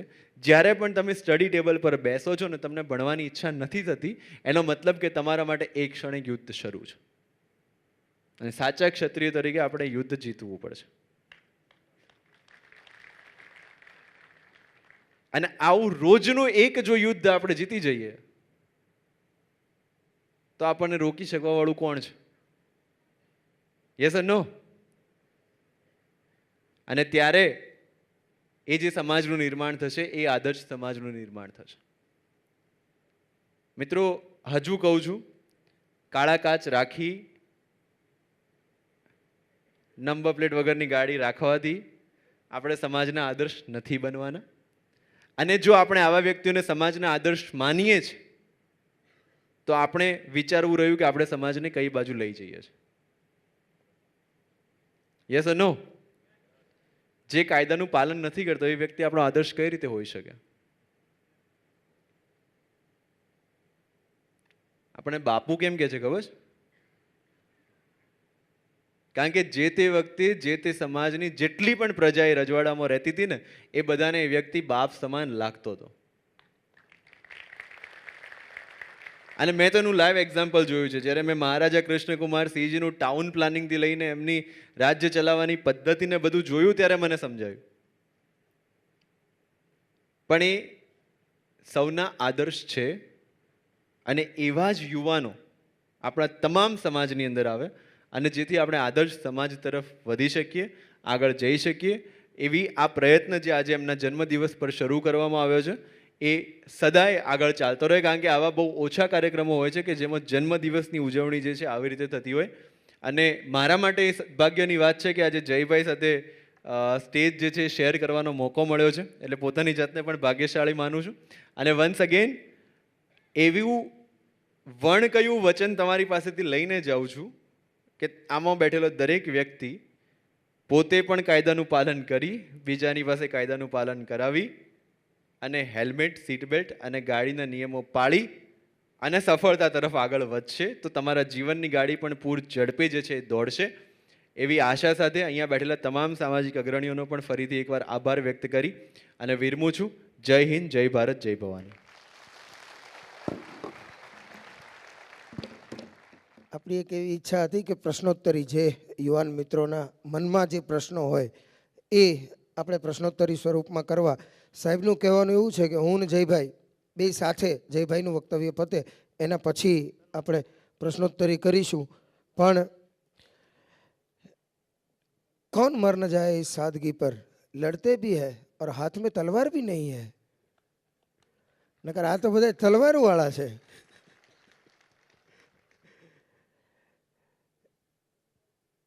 એક પોલીસ ઓફિસર તરીકે સાહેબ આ ફરજના સમયમાં ગણાઈ જાય. કેમ કે આટલી મોટી સંખ્યામાં બધાને એક સાથે ટ્રાફિકના કાયદાનું જ્ઞાન, હું ડૉક્ટર છું એટલે કહી શકું સુગર કોટેડ ગોળીમાં એક હારે 1200 જણાને આપી દીધું. એટલે ફરજનો જ એક ભાગ છે ને, એટલે સાહેબને આપણે ખાસ જોરદાર તાળીઓથી વધાવીએ. અને 2-3 વાતો જે સાહેબે કરી એ 100% સાચી વાત છે. આ સમાજને આખી દુનિયા બાપુ કહેતી હોય. સાહેબ અત્યારે વાસ્તવિકતા એવી છે, મારી 1-2 રીલમાં હું બોલ્યો છું કે એક સમય હતો કે આખું સમાજ એ આપણને બાપુ કહેતો હતો. અત્યારે સારી સોસાયટીમાં મકાન લેવા જઈએ અને ના પાડતા હોય તો મારો દીકરો 10મા ધોરણમાં નપાસ થાય ને તો એમાં બધોય વાંક કાંઈ માસ્તરનો તો ન હોય ને. માસ્તર તો 50 છોકરાને ભણાવતો હોય, 49 પાસ થયા ને મારો જ દીકરો નપાસ થયો તો મારે એ સ્વીકારવું જોઈએ કે મારો દીકરો એ કદાચ ભણવામાં નબળો હોય. એટલે આપણી ત્રુટિઓ ઉપર ધ્યાન આપીને આપણે ફરી પાછા આગળ વધીએ. તો વડોદરાવાળા કાર્યક્રમમાં મેં કીધું હતું એમ હાવજ, કૂતરા, દીપડા બધું એક શેખે પાળેલું એક હારે. પણ એને ખબર ક્યારે પડી કે હું હાવજ છું? બધા એક હારે એક જ ખોરાક ખાય, એક જ વાડામાં રહીએ. શેખ પૈસાવાળો હતો, બધાને હોનાના પટ્ટે બાંધીને રાખે. પણ એક દિવસ પાણી પીવા ગયા ને હવેડામાં આમ આમ મોઢું બોળ્યું અને હાવજનું ધ્યાન ગયું. કાશીના અખાડે થતા અઘોરી સંપ્રદાયના સાધુની ભૂંહરી કેસ લટાયું હોય ને એવી કેસ લટાયું, એવી કહેવાળી જોઈ. એમ થયું કે ઓહો, આપણે ભાઈઓ જેવા નથી, આપણે થોડાક નોખા છીએ. અને પછી એણે ગીરનો માર્ગ લીધો.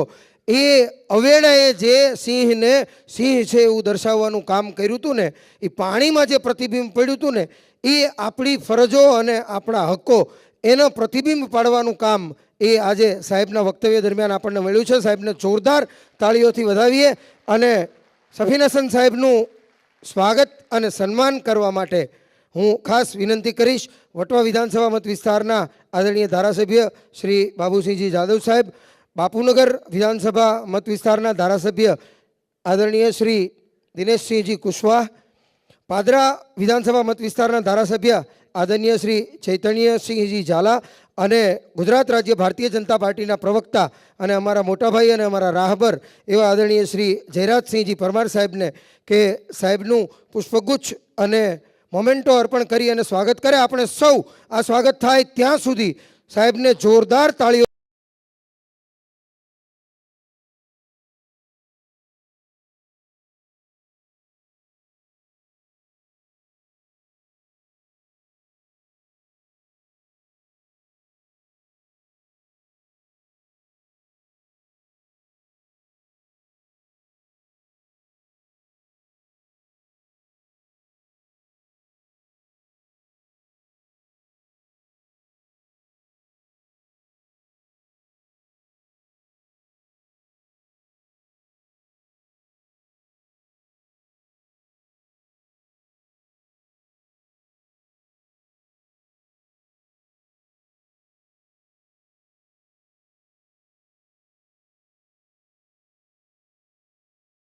મોટિવેશનલ કાર્યક્રમ છે એટલે જયભાઈ મારું એવું માનવું છે કે આ દુનિયાનું સૌથી પહેલું મોટિવેશનલ સ્પીચ ક્યાંય થઈ હોય તો દક્ષ પ્રજાપતિ અને ભોળાનાથજી એની બંનેની વચ્ચેનો સંવાદ. આદરણીય સાહેબ શ્રી, આપને વિનંતી કે થોડી વાર હજુ મંચ ઉપર રહેશો.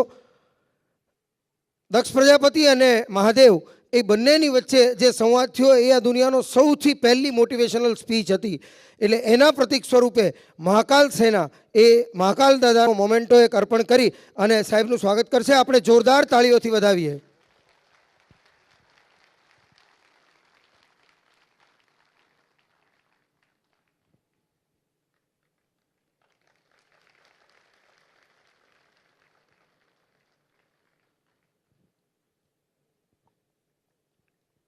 આભાર સાહેબ. અને આ કાર્યક્રમના જે સહભાગી રહ્યા છે એવા પાર્શ્વ જ્વેલર્સના માલિક અને અમારા વિજયસિંહભાઈના અંગત મિત્ર, એટલે અંગત મિત્ર છે એટલે હું વિજયસિંહભાઈને જ વિનંતી કરું કે એમનો આપણને સૌને પરિચય કરાવે. આપ આ કાર્યક્રમ નિહાળી રહ્યા છો ક્યારના. મેઇન બેનર છે રાજપૂત યુવા સંવાદનું, એની ઉપર પાર્શ્વ જ્વેલરી હાઉસ લખેલું છે. એટલે એમ કે આ રાજપૂત સમાજનો કાર્યક્રમ છે અને પાછું આ જ્વેલરી હાઉસનું પાછું શું આવ્યું એમ. એટલે મારા ખાસ મિત્ર છે દર્શનભાઈ શાહ, જેમનો શોરૂમની ચેન છે. એક શોરૂમ હોવો અને શોરૂમની ચેન એ બી જ્વેલરીમાં, એટલે ખૂબ મોટી વસ્તુ કહેવાય. અને યુવાનો માટે બી એક બિઝનેસનું ઇન્સ્પિરેશન છે કે અમારા વસ્ત્રાલ વિસ્તારમાં જ ખૂબ નાની દુકાનમાંથી શરૂઆત કરી અને વસ્ત્રાલની અંદર 10,000 સ્ક્વેર ફીટનો શોરૂમ અને એ જ પ્રકારે ઘાટલોડિયા અને ત્યારબાદ બોપલ અને નિકોલમાં ઓપન કરવા જઈ રહ્યા છે. પણ જ્યારે પણ હું સામાજિક પ્રવૃત્તિ કરતો હોય ત્યારે દરેક પ્રવૃત્તિમાં એમનો મારા ફરજિયાત ફોન આવે કે ભાઈ આમાં મારે સહભાગી કઈ રીતે થવાનું. આ પહેલી વાર મને એવું લાગ્યું કે આ મંચ એવો છે, આ ઓડિયન્સ એવું છે કે એમાં મારે એમને સહભાગી થવાનું આમંત્રણ આપવું જોઈએ અને એ હરખભેર સહભાગી થયા છે. એ બદલ અમે એમનું સન્માન કરીએ છીએ. Darshanbhai please come on stage. અને દશરથસિંહ અને દિલીપસિંહ બાપુને હું વિનંતી કરીશ એ પણ આવે, એમનું અમે ત્રણેય ભાઈઓ થઈ અને સન્માન કરીશું. આપણે તાળીઓના ગડગડાટથી વધારી લઈએ. પાર્શ્વ જ્વેલરી હાઉસમાંથી લગભગ અમારું આખું ગ્રુપ ખરીદી કરે છે અને ખૂબ જ એટ્રેક્ટિવ ડિઝાઇનો હોય છે.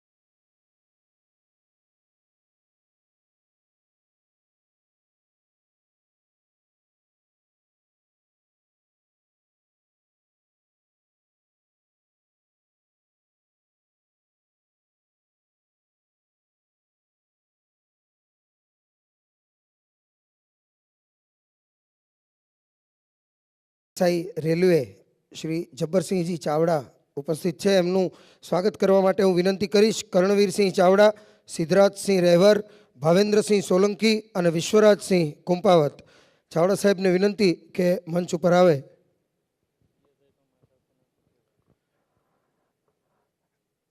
સાહેબ પીએસઆઈ તરીકે રેલવેમાં ફરજ બજાવે છે, પણ મહાકાલ સેનાના એ સક્રિય સભ્ય છે.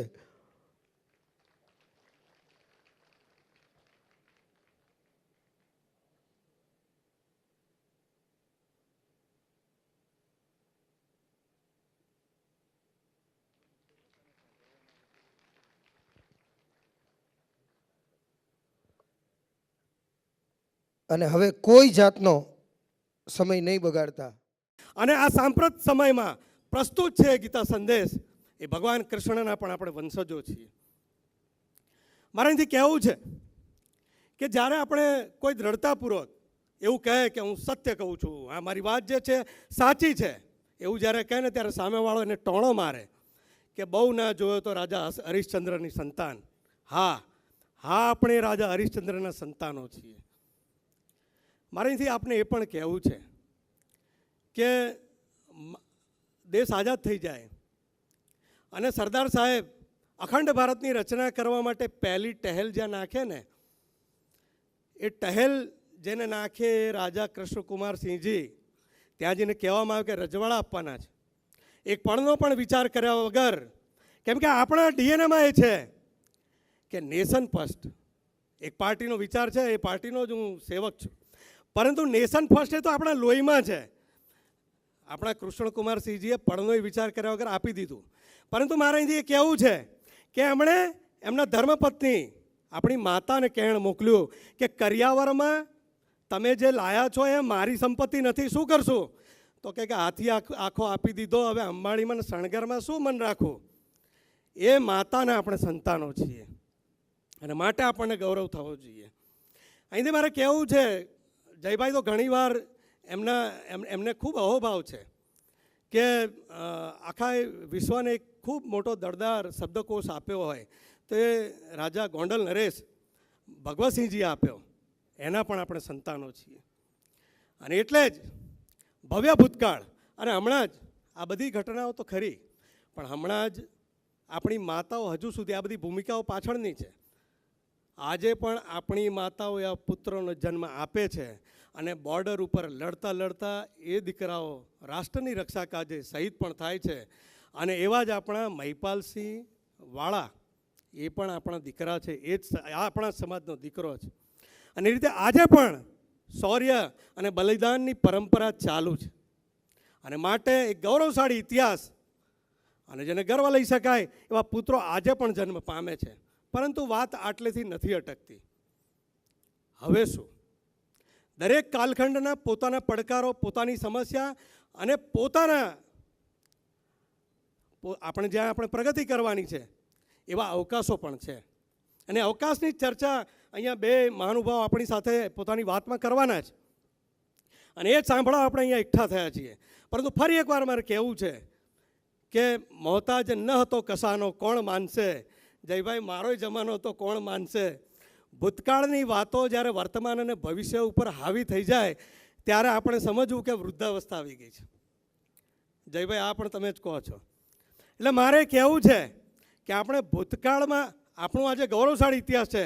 મહારાણા પ્રતાપની વાત કરીએ તો એ મહારાણા પ્રતાપ કે જે તલવારથી લઈ, સામેવાળાના મુગટથી લઈ, એના બખ્તરથી લઈ, એના આખો ઘોડાના 2 ટુકડા કરી નાખ્યા દુશ્મનના. છત્રપતિ શિવાજી જે ગેરીલા યુદ્ધ અને છાપામાર યુદ્ધની જેણે આ વિશ્વને ભેટ આપી હોય એવો ગૌરવશાળી ઇતિહાસ આપણો હોય. પરંતુ આ તમામ જીવન ચરિત્રોએ આપણને ગૌરવ અપાવવાનું કામ કર્યું છે, તેનું આપણને ચોક્કસ ગર્વ છે. પણ અહીંથી પ્રશ્ન એ થાય છે કે આવનારું ભવિષ્ય, આપણી આવનારી પેઢી આપણામાંથી શું ગૌરવ લઈ શકે, આપણામાં કઈ રીતે ગર્વ લઈ શકે? એ હવે જે ફરજ છે એ આપણા સૌની છે. અને એ કઈ રીતે થશે? મેં હમણાં કીધું કાલખંડ છે. આ કાલખંડમાં યુદ્ધો નથી લડવાના, તો હવે શું કરવાનું છે તેનું જ્ઞાન આપણે આ બે મહાનુભાવ પાસેથી મેળવવાનું છે. અને એની માટે આગળની વાત તો તેઓ બે કરશે જ. અને હું એમની અને તમારી વચ્ચેથી અહીંથી વિદાય લેવા માગું છું. અને હું આ સમાજ માટે એવું કહેવા માગું છું કે આ એનું કરી લેશે. આપણી સમસ્યા હોય ને આપણને ઉકેલવાની ખબર ના પડે, આપણી ગૂંચ છે ને બાજુવાળાને જ કહેવું પડે. કોઈક ડાયા કોઈક શાણા માણસને પૂછવું પડે કે હવે આનું શું કરવાનું. એટલે આપણે આ બે ડાયા માણસને આપણે બોલાયા છે. આપણને કંઈક કેડિયા આપણે કયા પાથ ઉપર જવાનું છે આપણને સમજાવે. એની માટે હું આપ સૌની વચ્ચેથી, તમારા ને એમની વચ્ચેથી હું અહીંથી વિદાય લઉં છું. મારી વાણીને વિરામ આપું છું. ભારત માતા કી જય. સૌ ભાઈઓને મારા જય જય માતાજી. આભાર અનિરુદ્ધસિંહભાઈ. એક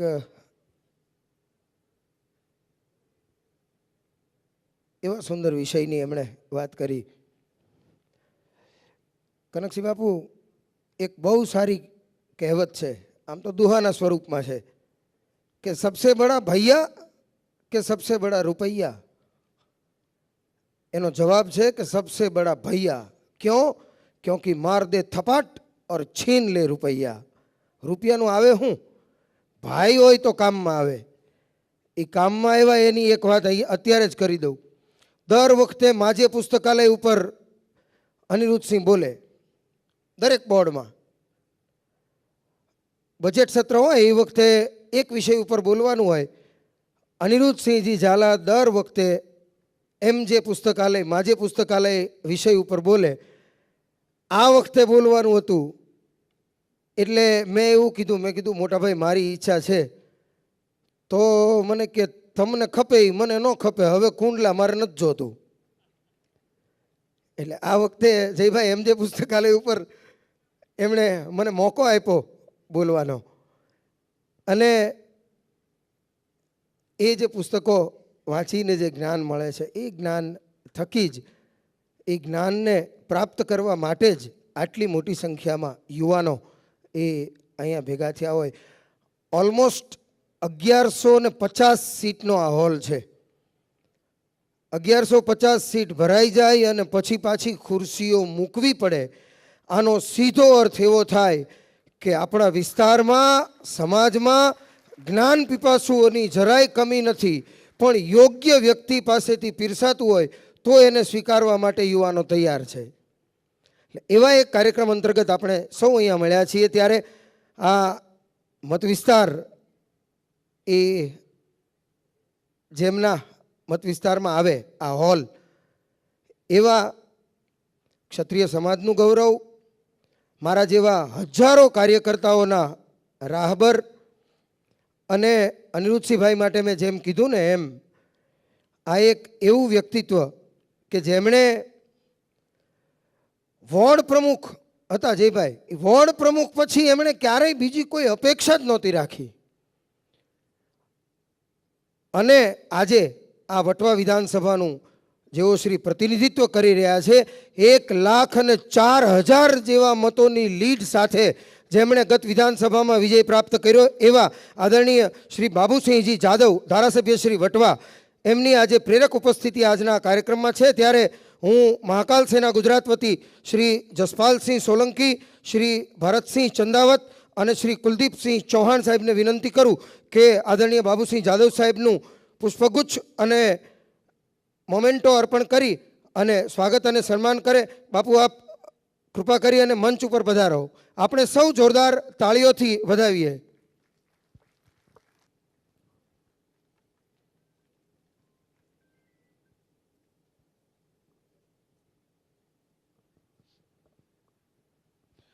આપણે સૌ જોરદાર તાળીઓથી બાબુસિંહ જાદવ સાહેબના સ્વાગતને વધાવીએ.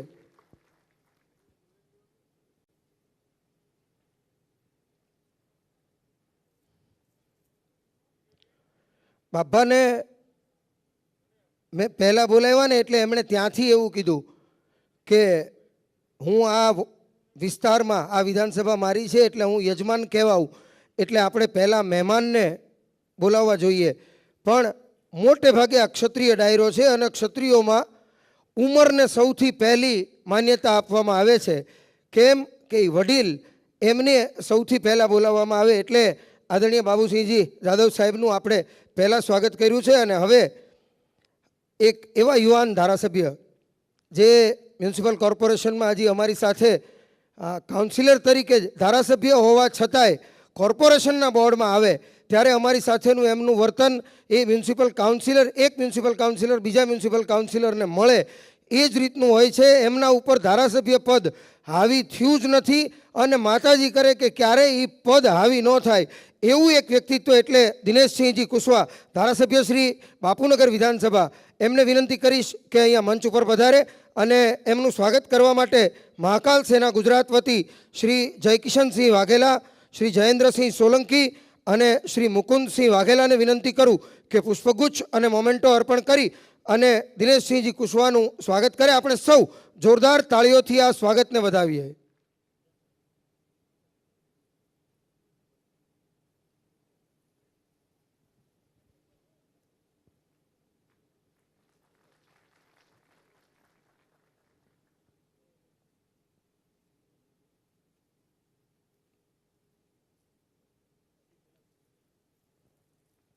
આભાર.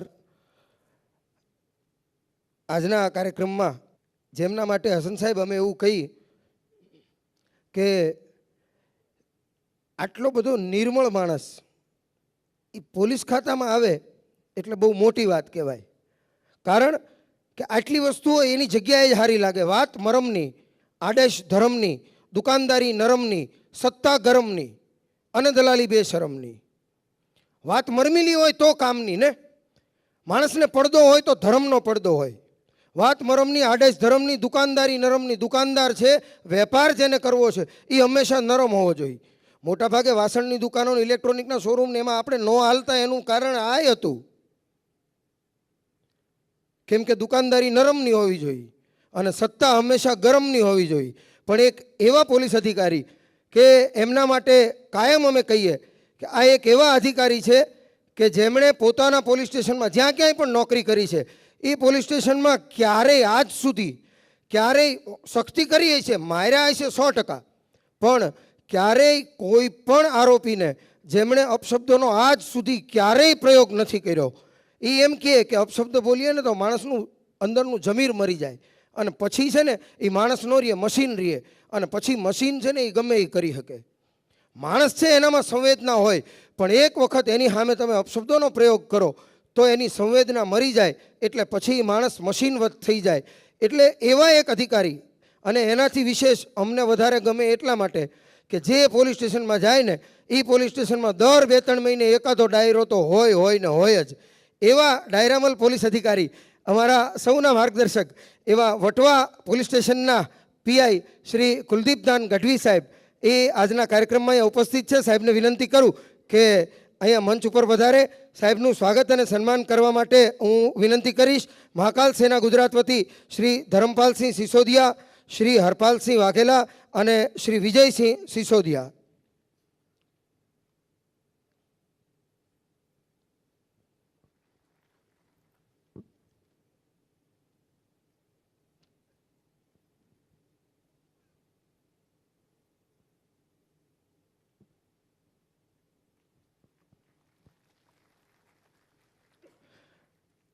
જયભાઈ, મારી નજર સામેના દાખલા હું લગભગ ક્યારેય બને ત્યાં સુધી ખોટું નથી બોલતો. જોયેલું, વાંચેલું, સાંભળેલું એ જ બોલું છું. સાહેબ પાસે બેઠા હોય ક્યારેક એમાં 2-3 વખત એવું બનેલું કે આરોપી આવે, આરોપીને પહેલાં સખ્તાઈથી મારી લેવાનો, એની હારે જે કાંઈ વિષયની ચર્ચા કરવી હોય એ કરી લેવાની અને પછી એને કહેવાનું કે તારા 4 દી જામીન નથી થાય. એમ ઘરે રાશન પાણી છે ને, ઓલો એમ કહે કે સાહેબ થોડીક તકલીફ છે તો પાછા 2000 કાઢીને કોન્સ્ટેબલને આપવાના કે ભાઈ આના ઘરે રાશન પાણીની પહેલાં વ્યવસ્થા કરાવજો, આના ઘરમાં કમાનારું આની સિવાય કોઈ નથી. આટલું જે વ્યક્તિ પોતાની ફરજ દરમિયાન ધ્યાન રાખે છે. યુવા મિત્રોની વચ્ચે આ વાત શેર કરવાનું કારણ એટલું જ કે આટલી મોટી સંખ્યામાં બેઠા છીએ. આમાંથી કોઈ ભવિષ્યના આઈપીએસ છે, કોઈ ભવિષ્યના જીપીએસ છે, કોઈ ભવિષ્યના પીએસઆઈ કે પીઆઈ છે. એ આ સિદ્ધાંતોને સાંભળે અને એમાંથી આટલા બેઠા એમાંથી, કેમ કે આપણે તો ઘેરામાં ઘા કરવાનો છે, એમાં જો એકાધાને લાગી જાય અને એના હૈયા સુધી આ વાત પહોંચી જાય ને તો એક આવો ઈમાનદાર અધિકારી એ આપણા પ્રદેશને મળી શકે. એટલા માટે ખાસ વિશેષ મેં સાહેબ વિશે આ વાત કરી. મૂળ આ કાર્યક્રમ મહાકાલ સેના ગુજરાત દ્વારા આયોજિત એટલે મહાકાલ સેના ગુજરાત એનાથી મોટે ભાગે બધા પરિચિત છે. કદાચ કોઈ મહેમાનો પરિચિત ન હોય તો એમના માટે કહી દઉં કે સામાજિક ઉત્થાન માટે શરૂ કરાયેલી આ એક સંસ્થા, જેના દ્વારા જે 4-5 કામો હું ગણાવી શકું એમ છું એ અત્યાર પૂરતા ગણાવું, કેમ કે એની સેવાકીય પ્રવૃત્તિઓ એ ગણાવવા જઈએ તો આ 3 કલાકનો કાર્યક્રમ એમનેમ પૂરો થઈ જાય. અને તો જયભાઈ ઠેઠ ડાંગથી અહીંયા સુધી આવ્યા, એમને જેટલા કલાક આવવામાં થયા છે એટલી મિનિટો જો એ ન બોલે તો આપણા માટે કાંઈ કામનું નહીં ને, કેમ કે આપણે એમને સાંભળવા માટે અહીંયા મળ્યા છીએ. SDM sub divisional magistrate Shri Sudhendrasinhji Chavda, અધિક કલેક્ટર શ્રી, એમની આજના કાર્યક્રમમાં પ્રેરક ઉપસ્થિતિ છે. આપણે એમને વિનંતી કરીએ કે સાહેબ મંચ ઉપર પધારો અને સાહેબનું સ્વાગત પુષ્પગુચ્છ અને મોમેન્ટો અર્પણ કરી અને મહાકાલ સેનાના પદાધિકારી મિત્રો એ સાહેબનું સ્વાગત કરશે. એસડીએમ શ્રી સુધેન્દ્રસિંહજી ચાવડા.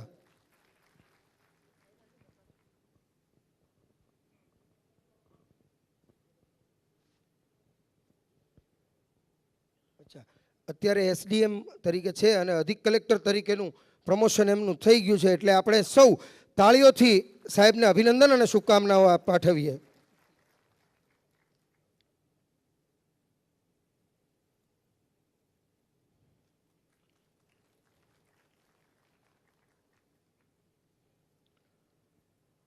મહાકાલ સેનાની પ્રવૃત્તિઓ વિશે હું વચ્ચે વચ્ચે જ્યાં જ્યાં સમય મળે ત્યાં હું આપ સૌને એનાથી અવગત કરાવતો રહીશ.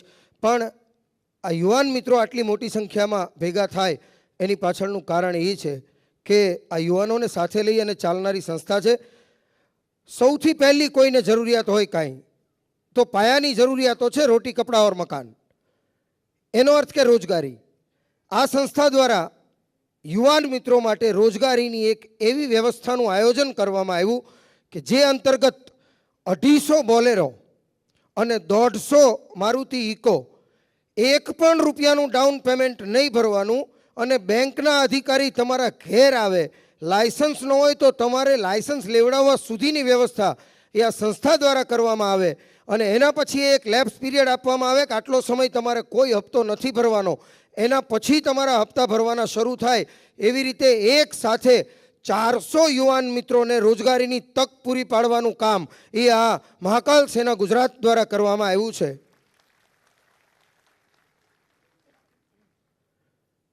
એ ઉપરાંત એક વિષય આપણા સૌના ધ્યાનમાં છે જ, મિશન ધૈર્યરાજ.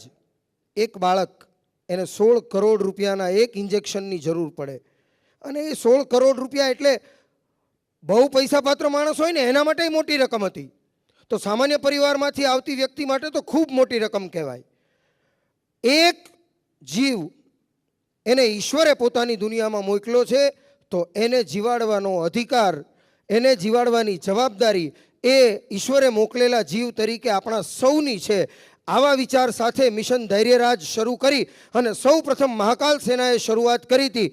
અને સાહેબ 21મા દિવસે આ 16 કરોડ રૂપિયાની સખાવત જેમણે ગુજરાતમાંથી એકત્રિત કરી હતી અને એ ઉપરાંત સરકારમાં જઈ અને સરકારમાંથી જીએસટી અને બીજા ટેક્સીસ એ કંઈક 6 કરોડ રૂપિયાના ટેક્સીસ એ જેમણે માફ કરાવડાવ્યા હતા, એવી એક સંસ્થા એના નેજા નીચે આપણે સૌ મળ્યા છીએ. ત્યારે એ સંસ્થાના આદરણીય અધ્યક્ષ અને આજે જેમનો જન્મદિવસ છે એવા વિજયસિંહજી ચાવડા, એમને હું વિનંતી કરું કે એ પ્રસંગોચિત આપણને સૌને ઉદ્બોધન કરે. આપ સૌની જોરદાર તાળીઓ વચ્ચે વિજયસિંહજી ચાવડા.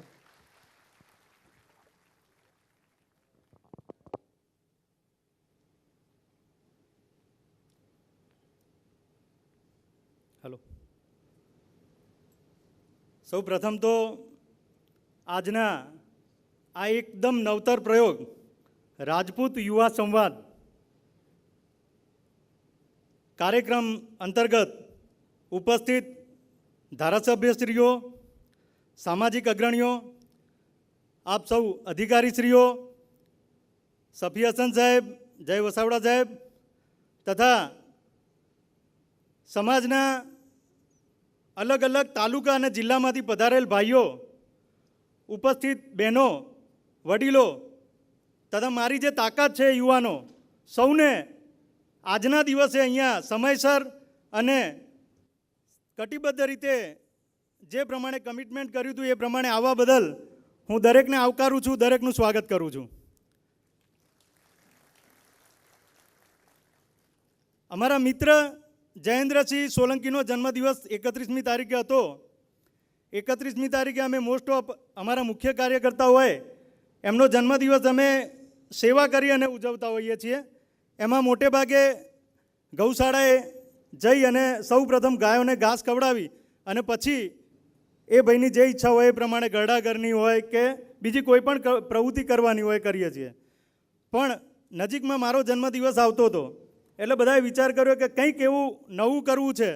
આપણે યુવાનોનું કામ કરીએ છીએ, યુવા સેના છે, તો આપણે યુવાનોનો ઉત્કર્ષ થાય એ રીતનો કોઈ પ્રોગ્રામ કરવો જોઈએ. અને 1લી તારીખે સવારે અનિરુદ્ધસિંહને મળ્યા અને રણજીતભાઈને, આ બંનેને મળી અને આ વિચાર રજૂ કર્યો. રણજીતભાઈએ જય વસાવડા સાહેબનો કોન્ટેક્ટ કર્યો. અનિરુદ્ધસિંહે, અનિલભાઈ અહીંયા ઉપસ્થિત છે, અનિલભાઈ પટેલ, થેન્ક યુ, એમણે સફી હસન સાહેબનો કોન્ટેક્ટ કરાવી આપ્યો. 1લી તારીખે રાત્રે બંનેનું નક્કી થયું અને બીજી, ત્રીજી ને ચોથી 3 જ દિવસમાં આ 1200ની કેપેસિટીનો હોલ જે મારા યુવાનોએ ભર્યો છે એમના માટે હું ખરેખર ધન્યવાદ આપું છું. હવે આ હોલ તો આપણે ભરી નાખ્યો, પણ શેના માટે? આ અધિકારીઓને આપણે શેના માટે બોલાયા છે? તો આજે યુવાનો અહીંયા ઉપસ્થિત છે જેઓ તૈયારી કરી રહ્યા છે પોતાના ભવિષ્યને ઉજ્જવળ બનાવવાની, તો એ યુવાનોને હું કઈ રીતે મદદરૂપ થઉં એમના માટે આ એક પ્લેટફોર્મ ઊભું કર્યું કે સામાજિક આપણા અગ્રણીઓ છે, અલગ અલગ સંસ્થાઓના અગ્રણીઓ પોતપોતાની રીતે સમાજને આગળ લઈ જવા દરેક મુદ્દે મહેનત કરતા હોય છે. એ એક આપણા પ્રેરક છે. આપણી સામે આપણા રાજકીય મહાનુભાવો છે, ધારાસભ્યશ્રીઓ છે, અથવા તો સારા હોદ્દા ઉપર બિરાજમાન દરેક અધિકારીઓ છે. તો એ લોકોને જોઈને પણ એક પ્રેરક આપણને ઉદ્બોધન મળે.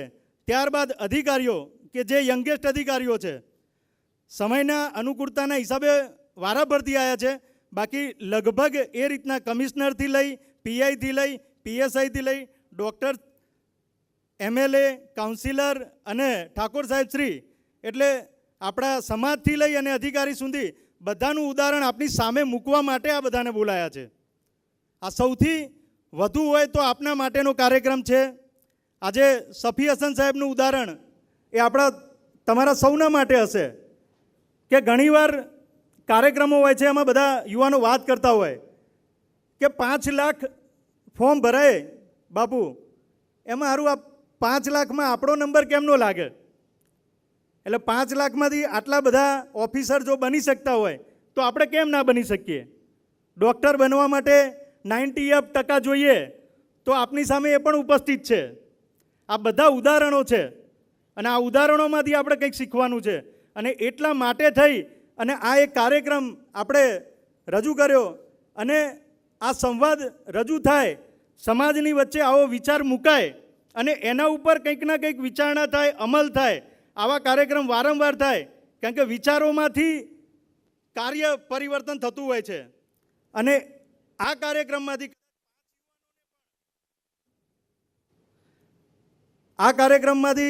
કદાચ 5 યુવાનોને પણ આનો ફાયદો થશે ને તો પણ આ કાર્યક્રમ સફળ ગણાશે. બીજી એક વસ્તુ એવી છે કે સમાજ સેવા કરીએ છીએ એટલે હંમેશા સમાજની વિચારધારા હોય. આજે જ્યારે આપણે આવડા મોટા ક્રાઉડમાંથી આગળ જઈ પરીક્ષા આપી અને સિલેક્ટ થયા હોય તો આપણે પણ એવો નિયમ લેવો જોઈએ. આજે સામાજિક કાર્યકર્તા તરીકે અમે આ કાર્યક્રમો આયોજન કરી અને સમાજને મદદરૂપ થતા હોય તો જે પણ આપણા યુવાનો આગળ ભવિષ્યમાં કોઈ પણ પોસ્ટ ઉપર નોકરી લાગે તો એ લોકો પણ 5 યુવાનોને મદદ કરે અને એ 5 યુવાનોને આગળ ક્યાંક ના ક્યાંક નોકરી મળે એના માટેનું એ પ્લેટફોર્મ બનાવે. આ રીતે કરીશું, આ વિચારો લાવીશું અને વિચારધારાને આપણે કાર્યધારામાં પરિવર્તિત કરીશું તો આપણે સમાજને આગળ લઈ જઈ શકીશું. અને એના માટે થઈ અને આ કાર્યક્રમનું આયોજન કર્યું છે. ખૂબ જ ટૂંકા સમયમાં આયોજન કર્યું છે. ક્યાંય પણ અમારાથી ક્ષતિ રહી ગઈ હોત તો માફ કરજો. અને બંને જે વક્તાઓ છે એમના વિશે પણ હું કહું કે આ બંને વક્તાઓના ફોટા સાથે મેં સોશિયલ મીડિયા પોસ્ટર બનાવ્યા અને લખ્યું રાજપૂત યુવા સંવાદ. સામાજિક કામ કરીએ છીએ એટલે સમાજના યુવાનો વધુમાં વધુ આવે એવી અમારી ઈચ્છા હતી એટલે રાજપૂત યુવા સંવાદ એવું લખ્યું.